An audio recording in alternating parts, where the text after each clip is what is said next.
సభలో ఏదైతే ఇళ్ల పట్టాలు సంబంధించి గృహ పట్టాలకు సంబంధించి ఏదైతే గతంలో ఇల్లు కట్టించారో తిడుకో ఇల్లుకు సంబంధించి దానికి సంబంధించి మొత్తం పట్టాలు పంపిణీ చేయడం స్వయాన జగన్మోహన్ రెడ్డి వచ్చి దీన్ని ప్రారంభించడం అనేది కూడా ముఖ్య విశేషం.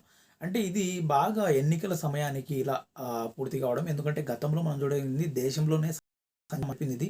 దాదాపు 31,00,000 మందికి ఇళ్ల స్థలాలు ఇవ్వడం, ఇల్లు కట్టించడం అనేది కూడా గమనార్థకం. ఎందుకంటే ఆ దేశంలో ఎక్కడా చేయనంత విధంగా కూడా ఒకటేసారి దనాన 30,00,000 ఇల్లులు స్టార్ట్ చేయడం అనేది కూడా ఒక ఉత్కంఠకు దారి తీసింది డెఫినెట్‌గా.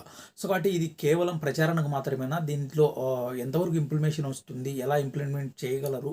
అనేది అనుమానం ప్రతి ఒక్కరిలో ఉండింది. సో, కాబట్టి ఆ ఉన్నా కూడా దాన్ని అధిగమించి ఈరోజు దాదాపు వచ్చేసి కొన్ని లక్షల ఇల్లులను అప్పుడే కట్టించి కూడా ప్రజలకు పంపిణీ చేస్తున్నారు. సో, కాబట్టి కరెక్ట్‌గా దాన్ని ప్లాన్ చేసుకొని ఎలక్షన్ మూమెంట్‌లో దాన్ని ఇలా ఇవ్వడం అనేది కూడా చాలా మంచి పరిణామం. వైఎస్ఆర్‌సీపీ పార్టీ కూడా చాలా అనుకూలంగా ఉన్న విశేషం అనమాట. అంటే ఇక్కడ ముఖ్యంగా మనం చూసినట్టయితే కూడా పార్టీ మీద వైఎస్ఆర్‌సీపీ మీద చాలా వరకు వ్యతిరేకత వచ్చింది ఆంధ్రప్రదేశ్‌లో. ప్రజలు ఎప్పుడైనా కూడా ఇప్పుడైనా దింపడానికి కూడా రెడీగా ఉన్నారు. అది ఇదని మాట్లాడుతున్న వేళ. సో, కాబట్టి ఇలాంటివి చేసినప్పుడు ఒక 30,00,000 మందికి వాళ్ళకు సొంత గృహం ఇల్లు లేకపోయినా కూడా అలాంటి వారికి ఇచ్చినప్పుడు వాళ్ళల్లో కేవలం ఒక 15,00,000 మంది కూడా ఒకవేళ కూడా 10,00,000 మంది ఒకవేళ వైఎస్ఆర్‌సీపీకి అగెయినిస్ట్‌గా వచ్చినా ఒకవేళ బేసినా బేయకపోయినా కూడా న్యూట్రల్‌గా ఉన్నా కూడా ఒకేళ ఒక 15,00,000 కుటుంబాల వాళ్ళు ఓట్లు వేసినా కూడా కనీసం వాళ్ళలో 15,00,000లో కుటుంబానికి 4 ఓట్లు వేసుకున్నా కూడా డెఫినెట్‌గా అది వచ్చేసి దాదాపు 45 లాక్స్ పైనే జనాలు అక్కడ ఓటర్స్ అనేది తయారవుతారు. సో, కాబట్టి ఇలాంటిది వైఎస్ఆర్‌సీపీకి ఇలాంటి అడ్వాంటేజ్ చాలా వరకు చాలా విధాలుగా ఉంటాయి. ఇదే కాదు ఏదైతే ఇక్కడ మామూలుగా వచ్చేసి ప్రతి నెల వచ్చేసి పింఛనీలు ఇస్తున్న దాని గురించి కూడా పింఛన్లు తీసుకుంటున్న వాళ్ళు దాదాపు వచ్చేసి చాలా వరకు చాలా పెద్ద మొత్తంలో ఉన్నారు. వృద్ధా పింఛను కావచ్చు, దానికి సంబంధించి ప్రతి ఒక్కరు కూడా. సో, కాబట్టి ఆ ఓట్లు కూడా తప్పకుండా వచ్చేసి సగానికి సగము వాళ్ళ కుటుంబాలకు సంబంధించిన వాళ్ళు ఎవరైనా కూడా దానికి ఖచ్చితంగా వైఎస్ఆర్‌సీపీకి అనుకూలంగానే ఓటేసే అవకాశం ఉంది. సో, కాబట్టి అదే కాదు మరొకటి కూడా ఏదైతే అమ్మ ఒడి అందిన వాళ్ళు కావచ్చు, అదేవిధంగా ఆసరా అందిన వాళ్ళు కావచ్చు, అలాగే వైఎస్ఆర్ భరోసా సంబంధించి ఏదైతే వచ్చింది దానికి సంబంధించి కావచ్చు, అలాగే ఆరోగ్యశ్రీకి సంబంధించి గతంలో కన్నా కూడా చాలా భిన్నంగా ఆరోగ్యశ్రీ అనేది ఆంధ్రప్రదేశ్‌లో దూసుకుపోతుంది. చాలా వందలాది రోగాలు దాంట్లో చేర్చి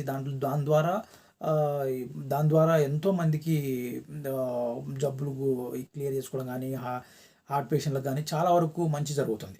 సో, కాబట్టి ఇదొక్కటే కాదు ఇలాంటి ఏదైతే ఉందో పంట బీమాలకు సంబంధించి కానీ ఎప్పటిదప్పుడే ఏ సంవత్సరంలో జరిగింటే ఆ సంవత్సరానికి అందించడం ఇలాంటియి అనేది కూడా వైఎస్ఆర్‌సీపీ పార్టీ అధికారంలో ఉన్న సమయంలో ప్రతి ఒక్కటి కూడా ప్రజలకు అట్టడుగులు ఉన్న ప్రతి ఒక్కరికి కూడా మేలు చేకూర్చే విధంగా కూడా పోరాటం జరిగింది.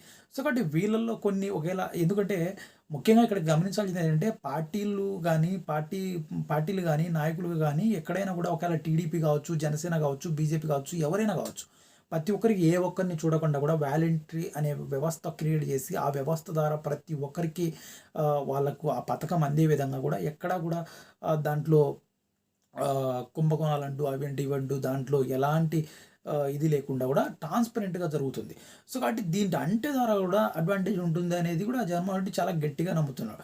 సో, కాబట్టి ఇదొక్కటే కాదు చాలా వరకు జరుగుతున్న దాంట్లో ఏదైతే షాదీ తోఫా కావచ్చు అనేకం ఇలా చెప్పుకుంటూ పోతే చాలా వరకు ఉన్నాయి. అభివృద్ధి లేదు అంటున్నా కూడా గ్రామ సచివాలయాలు, హాస్పిటల్‌లు పల్లెల్లో కూడా క్రియేట్ చేసి ఒక పట్టణంలా తీర్చిదిద్దడం జరిగింది.